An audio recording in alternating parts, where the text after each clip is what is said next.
എല്ലാവർക്കും എൻ്റെ ചാനലിലേക്ക് സ്വാഗതം. ഇന്ന് നമുക്കൊരു അടിപൊളി പിങ്ക് പായസം ഉണ്ടാക്കാം.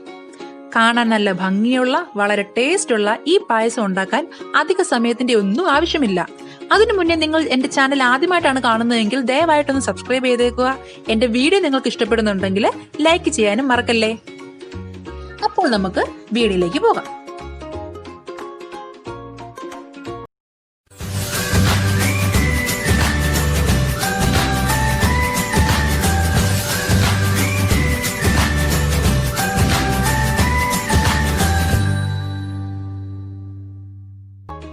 പായസം എന്ന് കേട്ടപ്പോൾ തന്നെ നിങ്ങൾക്ക് തോന്നിക്കാണും എവിടെ നിന്നാണ് ഈ കളർ വന്നതെന്ന്. വേറെ ഒരിടത്തൊന്നുമല്ല, നമ്മുടെ ബീട്രൂട്ടിൽ നിന്നാണ് നമുക്ക് ആവശ്യമായിട്ടുള്ള പിങ്ക് കളർ നമ്മൾ എടുക്കുന്നത്. അതിനു വേണ്ടിയിട്ട് ഒരുമാതിരി നല്ലതുപോലെ കീറി ഒരു പാത്രത്തിലിട്ട്, നല്ലൊരു വലിയ ബീട്രൂട്ടാണ് ഞാൻ എടുത്തത്, അതിട്ട് തിളപ്പിക്കുക.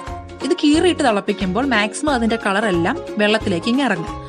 അത്രയും കളർ നമുക്ക് പായസത്തിനകത്തോട്ട് ആഡ് ചെയ്യാൻ പറ്റും. മാത്രമല്ല ബീട്രൂട്ടിന്റെ ഒരു ടേസ്റ്റും നമ്മുടെ പായസത്തിന് വരത്തില്ല എന്നുള്ളതാണ് മറ്റൊരു കാര്യം. ഓക്കെ, അപ്പം ബീട്രൂട്ട് അവിടെ നിന്ന് തിളക്കട്ടെ. ആ സമയത്തേക്ക് നമുക്കൊരു പായസം ഉണ്ടാക്കാൻ ആവശ്യമായിട്ടുള്ള പാത്രം വെച്ച് നെയ്യ് ഒഴിച്ചു കൊടുക്കാം. അതിലേക്ക് ആദ്യം തന്നെ നമുക്ക് കിസ്മിസും വണ്ടിപ്പരിപ്പും അങ്ങനെയുള്ള സാധനങ്ങളൊക്കെ, വറുത്തതിനകത്തിടാനുള്ള സാധനങ്ങളൊക്കെ ഒന്ന് മൂപ്പിച്ചെടുക്കാം. എല്ലാവർക്കും ഈ പായസം വീട്ടിൽ ഉണ്ടാക്കാൻ അറിയാമെന്ന് എനിക്കറിയാം. എന്നാലും ഒരു വെറൈറ്റി ആയിക്കോട്ടെ എന്ന് വെച്ചാണ് പിങ്ക് പായസം നമ്മൾ ഇന്നിവിടെ ട്രൈ ചെയ്തുകൊണ്ടിരിക്കുന്നത്. ഇത് വറുത്ത് മറ്റൊരു പാത്രത്തിലേക്ക് കോരിക്കഴിഞ്ഞതിന് ശേഷം ഈ പാത്രത്തിലേക്ക് തന്നെ നമുക്ക് വെർമിസെല്ലി ഇട്ട് കൊടുക്കാം. അപ്പോൾ അധികം നെയ്യുടെ ഒന്നും എക്സ്ട്രാ നെയ്യ് പിന്നീട് ആഡ് ചെയ്യേണ്ട ആവശ്യമൊന്നുമില്ല. ഞാൻ 200 ഗ്രാമിന്റെ റോസ്റ്റഡ് ആയിട്ടുള്ള വെർമിസെല്ലിയാണ് എടുത്തത്. നിങ്ങൾക്കല്ലാത്ത ടൈപ്പ് വെർമിസെല്ലി എടുത്ത് റോസ്റ്റ് ചെയ്താലും മതി. അപ്പൊ എനിക്ക് ഇതായിരുന്നു കിട്ടിയത്. ഇത് ഓൾറെഡി റോസ്റ്റഡ് ആണ്. പിന്നെയും ഇത് മൂപ്പിക്കുന്നത് എന്തിനാന്ന് വെച്ചാൽ ഒരുമിച്ചിട്ട് കഴിഞ്ഞാൽ ഇത് കട്ടിയായിട്ട് കിടക്കും. അപ്പോൾ നമ്മളൊന്ന് ചൂടാക്കി മൂപ്പിച്ചെടുത്ത് കഴിഞ്ഞാൽ അടന്നടന്നായിട്ട് ഇതിന്റെ വെർമിസെല്ലിയുടെ ഈ സാധനങ്ങളെല്ലാം കിടക്കും. അതിന് വേണ്ടിയിട്ടാണ് ഒന്നുകൂടെ ഒന്ന് ചൂടാക്കി എടുത്തത്. ഇനി ഇതിലേക്ക് ആവശ്യമായിട്ടുള്ള വെള്ളം ഒഴിച്ചു കൊടുക്കാം. ഞാൻ ഒരു കോപ്പ വെള്ളം ഒഴിച്ചു കൊടുത്തു.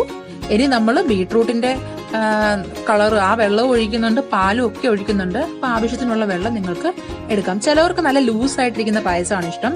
എനിക്ക് ഒരുമാതിരി ഒന്ന് ടൈറ്റ് ആയിട്ടിരിക്കണം. ഇതിലേക്ക് ഇനി ആവശ്യത്തിനുള്ള പഞ്ചസാര. ഇപ്പൊ ഞാൻ കുറച്ച് പഞ്ചസാരയാണ് എടുത്തത്. അതിനുശേഷം അവസാനം പിന്നെ കുറച്ചുകൂടെ പഞ്ചസാര ഇട്ട് കൊടുത്താൽ മതിയാവും. ഇനി വെർമിസെല്ലി നല്ലതുപോലെ ഒന്ന് വേവട്ടെ. ഫുള്ളായിട്ട് വേവണ്ട. ഇപ്പോൾ ഒന്ന് ചെറുതായിട്ടൊന്ന് ഒരു പകുതി വേവ് ആക്കിയെടുത്താൽ മതി. നല്ലതുപോലെ ഒന്ന് തിളച്ച് കഴിയുമ്പോൾ അതിലേക്ക് നമ്മുടെ ബീട്രൂട്ടിന്റെ ആ വെള്ളം ഒന്ന് ഒഴിച്ചു കൊടുക്കാം. ബീട്രൂട്ട് തിളപ്പിച്ചിട്ട് അതിനകത്തെ ആ ബീട്രൂട്ട് കഷ്ണങ്ങൾ എടുത്ത് മാറ്റി വെച്ച് കഴിഞ്ഞാൽ അടുത്ത ദിവസം നമുക്ക് തോരനായിട്ടും എല്ലാം ഉപയോഗിക്കാൻ പറ്റും കേട്ടോ. അപ്പോൾ അതിനകത്തെ തിളപ്പിച്ച വെള്ളം എടുത്ത് അതിനകത്ത് ഒഴിച്ചു. വെള്ളം ഇനിയും ബാക്കി ഇരിപ്പുണ്ടാകും. നമുക്ക് എത്ര വേണേലും അവസാനം ആഡ് ചെയ്ത് കൊടുക്കാം. ഇത് കുറച്ച് കഴിയുമ്പോൾ ഇതിന്റെ കളർ അങ്ങ് ഫെയ്ഡ് ആവും. തിളച്ച് വരുമ്പോൾ അങ്ങനെ ഇതിന് തിളക്കട്ടെ.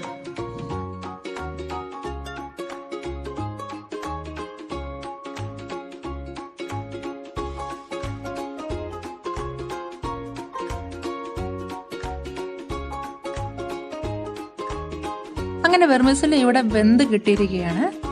കണ്ടോ, നല്ലതുപോലെ ഇതൊന്ന് കൊഴുകുഴാന്ന് വന്നിട്ടുണ്ട്. ഇനി ഇതിലേക്ക് പാൽ ഒഴിച്ചു കൊടുക്കണം. ഞാൻ 1/2 ലിറ്റർ പാലായിരുന്നു ഒഴിച്ചത്. അതായത് കവർ പാൽ, 500 മില്ലിയുടെ കവർ പാലാണ് ഒഴിച്ചത്. അത് കുറേശ്ശെ ഒഴിച്ചു കൊടുക്കുക. പാല് പിരിഞ്ഞൊന്നും പോകത്തില്ല. അതോർത്ത് ഒരു ടെൻഷനും വേണ്ട. നല്ല കളർഫുൾ ആയിട്ടുള്ള പായസം നമുക്കിവിടെ കിട്ടും. ഇത് കുറച്ച് കഴിയുമ്പോൾ കളർ അങ്ങ് ഫെയ്ഡ് ആവും. ഈ പിങ്ക് കളറിന് അവസാനം കിട്ടത്തില്ല. അപ്പോഴത്തേക്ക് കുറച്ച് തിളപ്പിച്ച ബീട്രൂട്ടിന്റെ വെള്ളം മാറ്റി വെച്ച് കഴിഞ്ഞാൽ പായസം ഫുള്ളൊന്ന് ആയിക്കഴിഞ്ഞ് ഗ്ലാസ്സിലേക്ക് സെർവ് ചെയ്യുമ്പോൾ ഒന്ന് ഒഴിച്ചു കൊടുക്കുക. പക്ഷേ ഈ ടേസ്റ്റിന് ഒരു ഡിഫറൻസും വരത്തില്ല. നല്ല അടിപൊളിയായിട്ട് കിട്ടും. കണ്ടോ, കളർ ഒന്ന് ഫെയ്ഡ് ആയിട്ടുണ്ട്. ഇപ്പൊ പാലിന്റെ ആ കളറൊക്കെ ഒന്ന് തിളച്ച് വന്നപ്പോഴത്തേക്ക് ആയിട്ടുണ്ട്. ബീട്രൂട്ടിന്റെ ആ ഒരു പിങ്ക് കളർ നമുക്ക് ഇവിടെ ഇപ്പൊ കിട്ടിയിട്ടില്ല. ഇനി ഇതിലേക്ക് നമുക്ക് ഏലക്കാപ്പൊടി ചേർത്ത് കൊടുക്കാം. ഏലക്കാപ്പൊടി അവസാന സമയത്ത് ചേർത്ത് കൊടുക്കാവൂ, അല്ലെങ്കിൽ അതിന്റെ സ്മെല്ലങ്ങ് പോയി കഴിയും അപ്പോഴത്തേക്ക്. ഇതിപ്പോഴാകുമ്പോൾ നല്ലൊരു സ്മെല്ലാണ് നമുക്ക് കിട്ടുന്നത്. പായസം ഉണ്ടാക്കുന്ന നല്ല അടിപൊളി സ്മെല്ല് ഇപ്പം നമ്മുടെ മൂക്കിലോട്ട് വരും. ഇനി നമ്മൾ വറുത്ത് വെച്ചിരിക്കുന്ന സാധനങ്ങളിവിടെ ആഡ് ചെയ്ത് കൊടുക്കാം. അപ്പം നമ്മുടെ പായസം ഇവിടെ റെഡി ആയിട്ട് കിട്ടും. വറുത്ത് വെച്ചിരിക്കുന്ന കിസ്മിസും അണ്ടിപ്പരിപ്പും എല്ലാം ഞാൻ ഇവിടെ ആഡ് ചെയ്ത് കൊടുക്കുന്നു. ഇനി നമുക്ക് ഒന്ന് യോജിപ്പിച്ച് കുറച്ച് നേരം ഒന്ന് അടച്ചു വെക്കാം. ഇപ്പോൾ നമ്മൾ ഗ്യാസ് ഓഫ് ആക്കി കഴിയണം. ഇനി ഗ്യാസ് ഓഫ് ആക്കിയിട്ടും ഇത് കുറച്ചു നേരം ഒന്ന് നല്ല കൊഴുത്തു വരും പായസം. അങ്ങനെ നമ്മുടെ പിങ്ക് പായസം ഇവിടെ റെഡി ആയിട്ടിരിക്കുകയാണ്. ഇതിൽ ബീട്രൂട്ടിന്റെ ഒരു ചവർപ്പും ഒന്നുമില്ല. നമ്മുടെ സാദാ പായസം വേറൊരു ടേസ്റ്റിൽ, വേറൊരു ഡിഫറെന്റ് ടേസ്റ്റിൽ കിട്ടുമെന്ന് മാത്രമേ ഉള്ളൂ. നല്ല രുചിയാണ്, നല്ല പായസമാണിത്. എല്ലാവരും ഇതൊന്ന് ട്രൈ ചെയ്ത് നോക്കണം. ചെറുതായിട്ടൊന്ന് ചൂട് പോയതിനു ശേഷം ഈ പായസം നമുക്ക് സെർവ് ചെയ്യാം. സെർവ് ചെയ്യുന്ന പാത്രത്തിലാക്കുമ്പോൾ ഈ പായസത്തിലേക്ക് നമുക്ക് ആ മാറ്റി വെച്ചിരിക്കുന്ന ബീട്രൂട്ടിന്റെ തിളപ്പിച്ച വെള്ളം കുറച്ചുകൂടെ ഒന്ന് ആഡ് ചെയ്ത് കൊടുക്കണം. അപ്പൊ നല്ലൊരു പിങ്ക് കളർ നമുക്ക് കിട്ടും. മറ്റേ പിങ്ക് കളർ നമ്മൾ അത്രയും ആഡ് ചെയ്ത് കൊടുത്തിട്ടും ഫെയ്ഡ് ആയായിരുന്നു. അത് തിളയ്ക്കുമ്പോൾ ആ ബീട്രൂട്ടിന്റെ കളർ അങ്ങ് ഫെയ്ഡ് ആയി പോകും. ഇപ്പൊ കണ്ടോ നല്ല പിങ്ക് കളറായിട്ട് നമുക്ക് കിട്ടിയിട്ടുണ്ട്. നിങ്ങളുടെ ഗ്ലാസ്സിലൊക്കെ വേണേൽ ആദ്യം നിങ്ങൾക്ക് അടിയിൽ കുറച്ച് പിങ്ക് കളർ, അതായത് ആ ബീട്രൂട്ടിന്റെ വെള്ളം ഒഴിക്കാം. അതിന്റെ മുകളിൽ പായസം ഒഴിച്ചാലും നല്ല രസമായിരിക്കും കാണാൻ. ഇതിപ്പോൾ നല്ല ചെറു ചൂടോടെ നമുക്ക് കുടിക്കാം. എല്ലാവരും ഈ റെസിപ്പി വീട്ടിൽ ട്രൈ ചെയ്യുമെന്ന് ഞാൻ പ്രതീക്ഷിക്കുന്നു. മറ്റൊരു വീഡിയോയുമായി നമുക്ക് അടുത്ത ദിവസം കാണാം. Thank you.